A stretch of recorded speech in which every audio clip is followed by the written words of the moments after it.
Inna ad-dina 'indallahil Islam.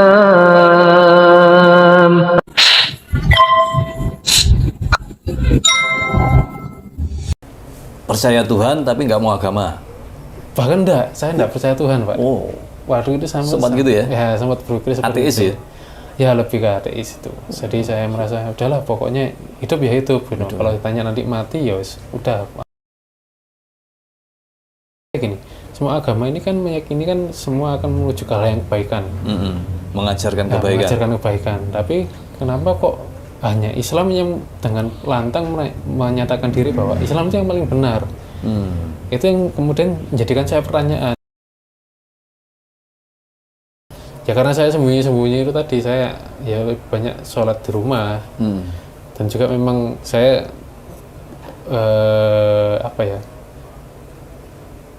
ya bingung waktu itu, seminggu 2 minggu awal itu saya bingung di rumah.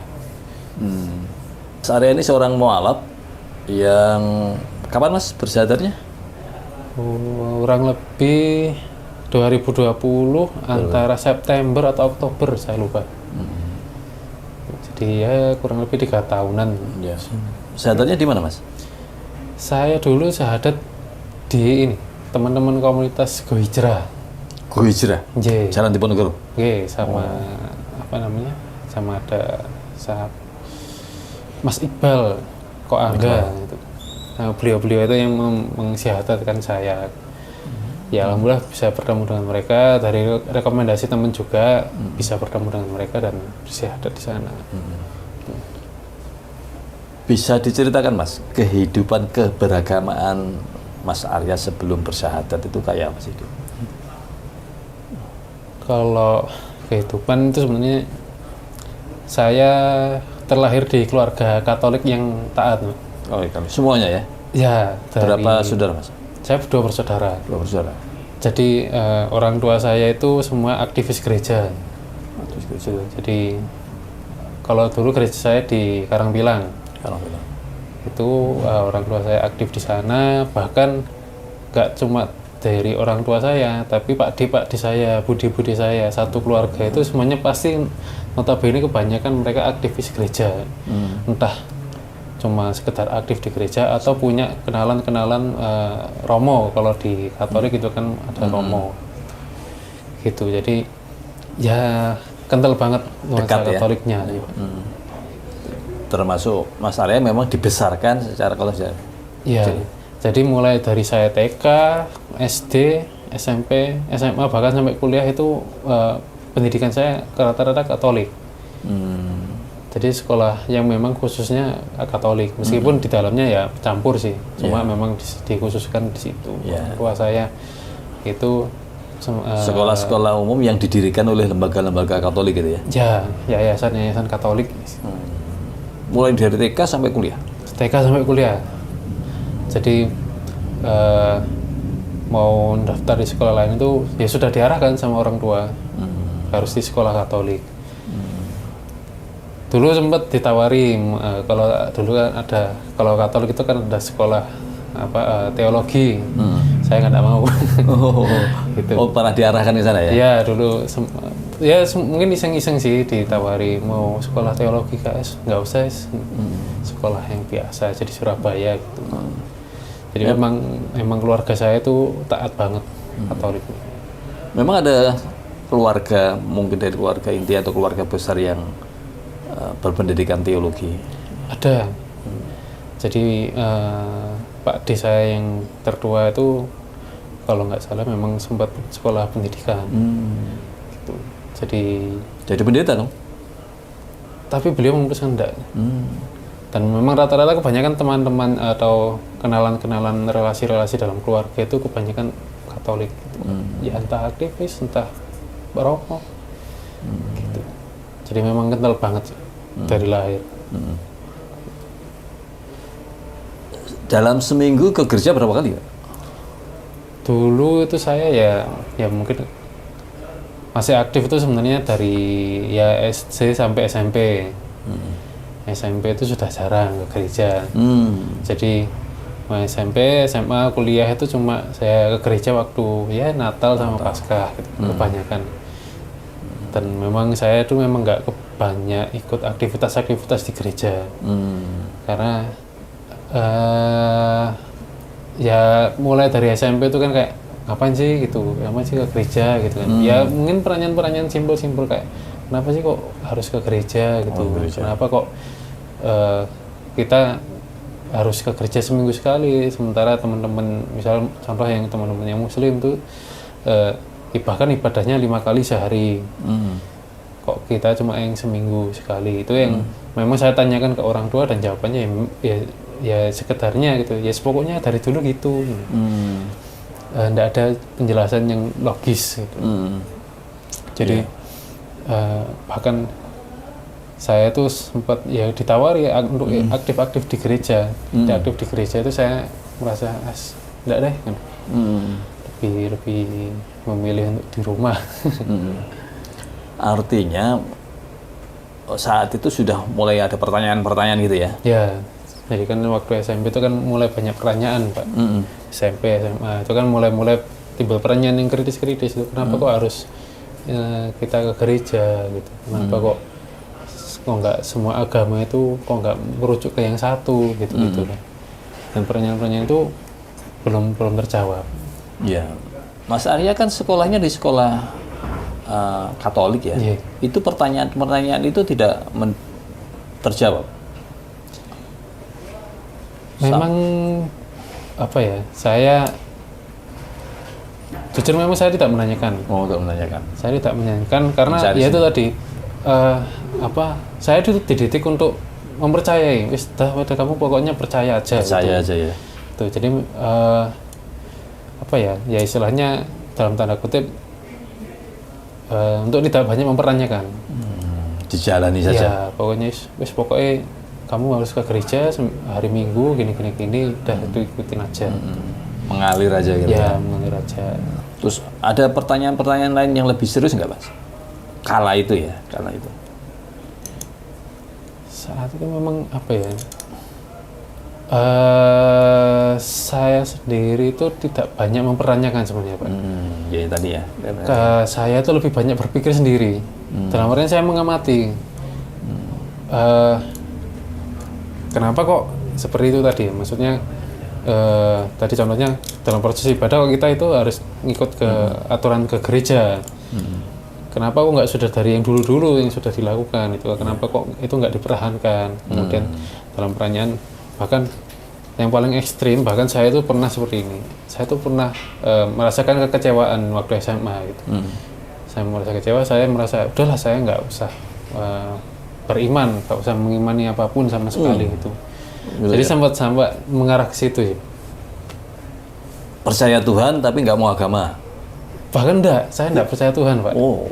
Waduh itu sempat gitu ya? Ya sempat berpikir seperti ateis itu. Ya?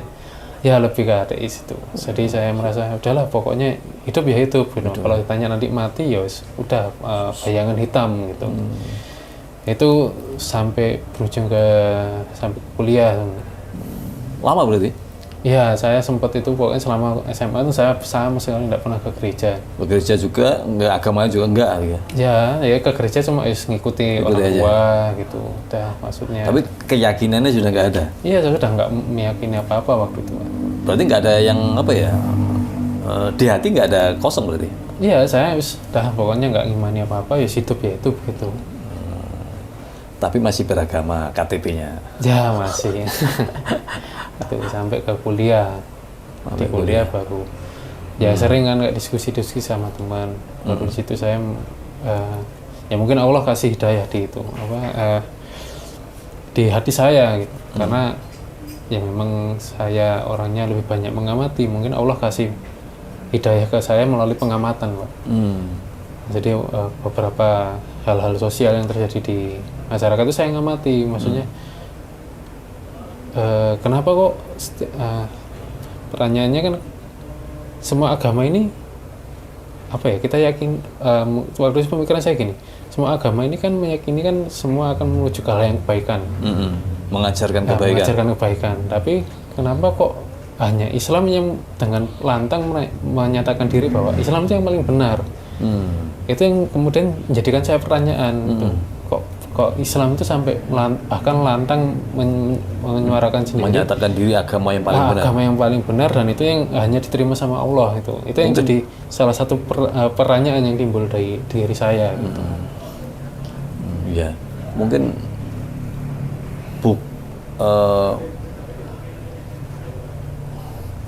koreksinya mungkin begini. Islam bukan agama yang paling benar, tapi satu-satunya agama yang benar. Ya. Kalau paling berarti yang lain juga ada benarnya itu. Ya. Nah, mungkin lebih tepat bahwa Islam adalah agama satu-satunya yang benar. Gitu. Itu yang membuat saya lanjut penasaran. Lanjut proses tadi. Pertanyaan itu kemudian. Nah, pertanyaan itu kemudian ini saya bawa ke skripsi, Pak. Saya bawa karena saya kan kuliahnya komunikasi.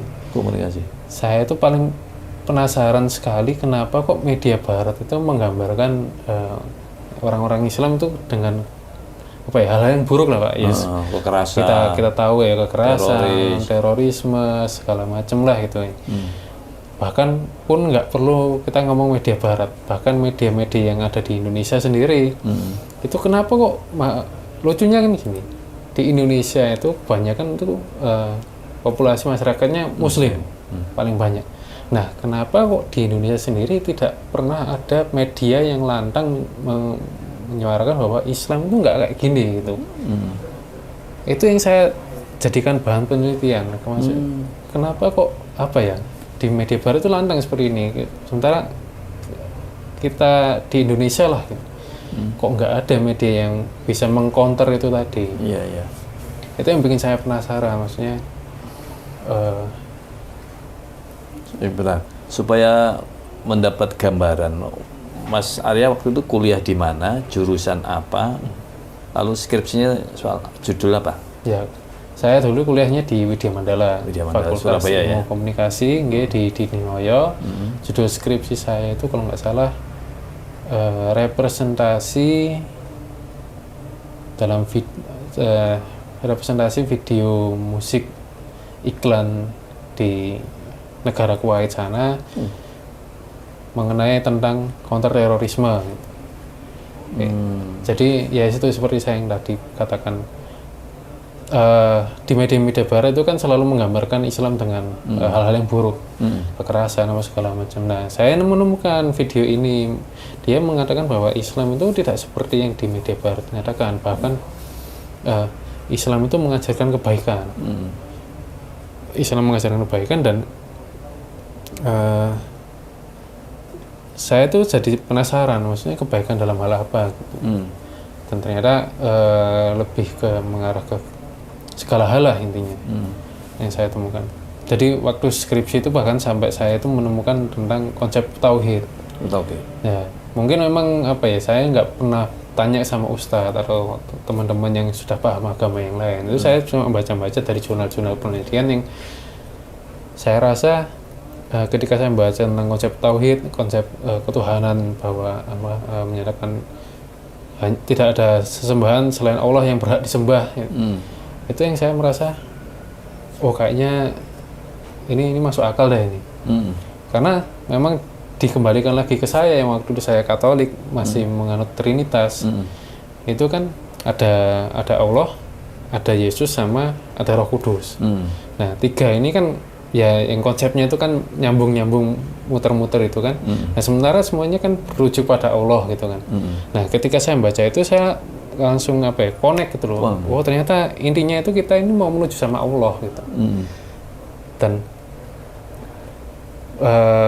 ya itu terjawab lah di dalam Islam. Islam itu menawarkan konsep tauhid itu tadi, menawarkan bahwa tidak ada sesembahan yang berhak disembah selain Allah gitu. Kemudian baru kan kalau di syahadat kan saya mengakui bahwa Nabi Muhammad ada urusan Allah gitu. Nah, dalam hal itu juga saya itu dalam konsep dalam hal akhir zaman memang di Nasrani itu kan sama sebenarnya. Nanti Nabi Isa alaihissalam akan datang membunuh Dajjal dan sekutu-sekutunya. Kemudian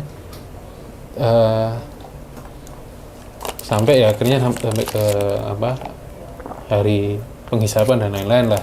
Nah, yang saya nemu kliknya lagi itu di situ. Di Nasrani kebanyakan, atau yang saya pelajari dulu Katolik itu ada akhir zaman yang menyatakan bahwa Yesus itu akan turun, akan memerangi kejahatan-kejahatan. Nah, saya tuh langsung klik ketika baca konsep akhir zaman di Islam itu. Loh, ini kok ceritanya sama gitu. Di Nasrani Yesus, di Islam ini Nabi Isa alaihissalam. Saya merasa, loh ini sama sebenarnya ceritanya.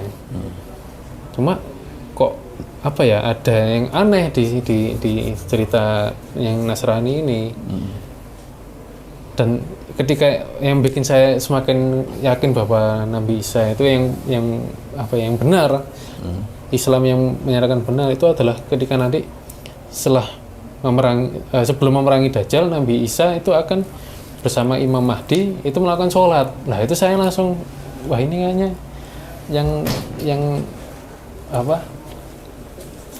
loh ini kok jadinya kok malah sholat gitu. Nah, itu kan akhirnya merujuk ke Islam.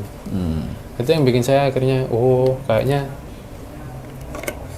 yang ceritanya paling baru ini yang di Islam deh gitu. Nah, satu sisi lagi saya itu juga sering lihat di YouTube itu, ya pasti kan kayak videonya Dr. Zakir Naik. Kalau di Indonesia itu saya sempat lihat videonya Ustadz Kainama. Gitu, yang beliau juga mu'alaf gitu. Saya yang paling penasaran itu yaitu tadi tentang ceritanya Nabi Isa itu tadi.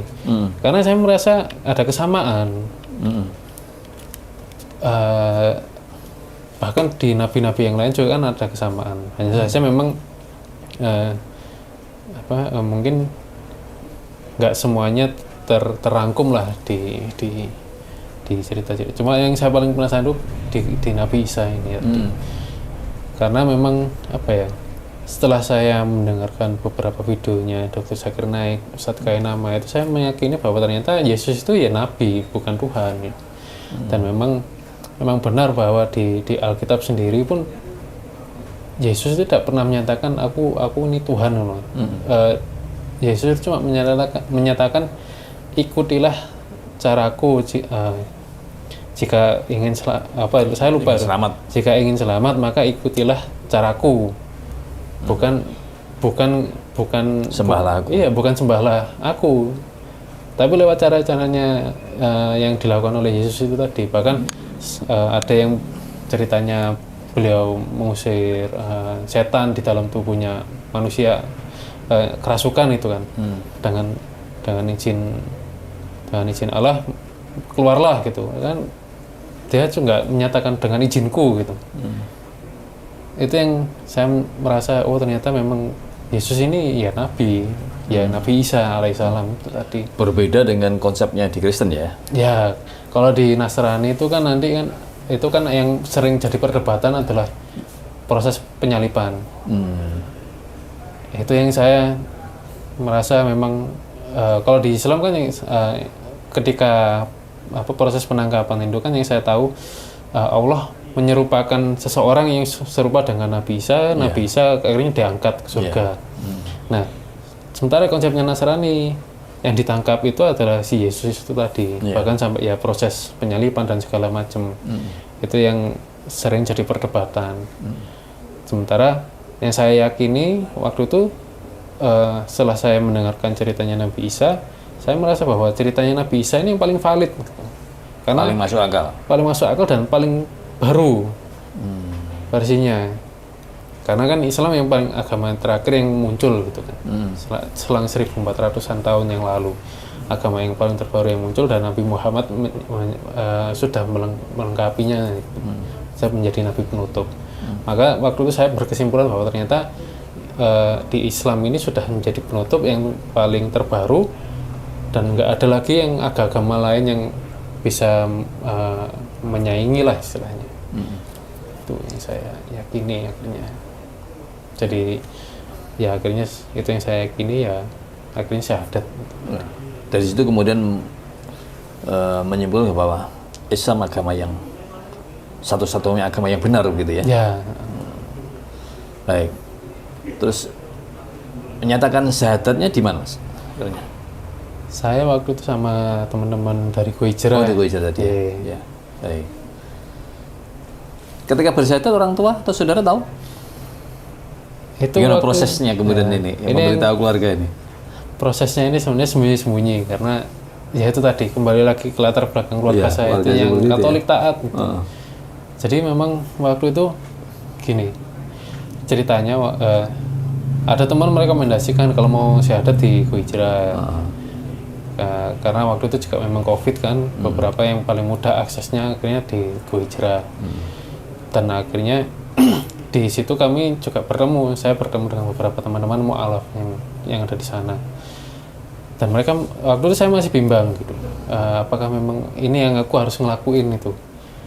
Cuma salah satu teman di situ, saya lupa siapa, beliau itu bilang gini, Mas, ini kan sampean sudah tahu bahwa Islam ini agama yang paling benar, bahwa nanti ada surga neraka. Sampean kan sudah tahu tentang bahwa kalau yang akan masuk surga itu hanya orang-orang yang berimannya pada Allah gitu, dan juga mengimani Nabi Muhammad.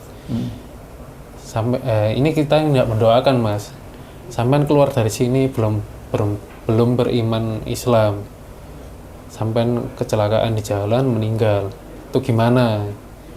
Itu saya sempat mikir itu, sempat pikir beberapa menit, 1 atau 2 menit, saya ngeblank waktu itu. Udah Mas, aku pengen syahadat sekarang aja gitu. Ya alhamdulillah waktu itu langsung disaksikan beberapa teman-teman dari Go Hijrah, saya syahadat. Ya rasanya memang apa ya, kayak menemukan jati diri gitu. Bahwa menemukan saya jawaban, menemukan ya ini aku wis apa ya, benar-benar apa yang tak pilih, kenapa yang tak yakini. Long sempat ya campur aduk, saya cuma mikir aduh ini nanti aku ngomong sama orang tua gimana gitu. Ya memang apa ya, saya tuh waktu itu cuma mikirnya udahlah jangan sampai orang tua aku tahu gitu dulu lah. Jadi saya sembunyi-sembunyi Pak. Sembunyi-sembunyi, saya sampai rumah nggak ngobrol, pokoknya langsung masuk kamar gitu. Cuma yang saya ingat dari pesannya teman-teman Go Hijrah bahwa ini Mas, sampean sudah syahadat, sampean sudah masuk Islam, artinya hukum-hukum syariat sudah bisa berlaku di sampean. Ya sampean harus bisa sholat apa segala macam. Ya karena saya sembunyi-sembunyi itu tadi, saya ya banyak sholat di rumah. Dan juga memang saya apa ya, ya bingung waktu itu, seminggu 2 minggu awal tuh saya bingung di rumah. Baru ya akhirnya ya ketahuan banyak drama.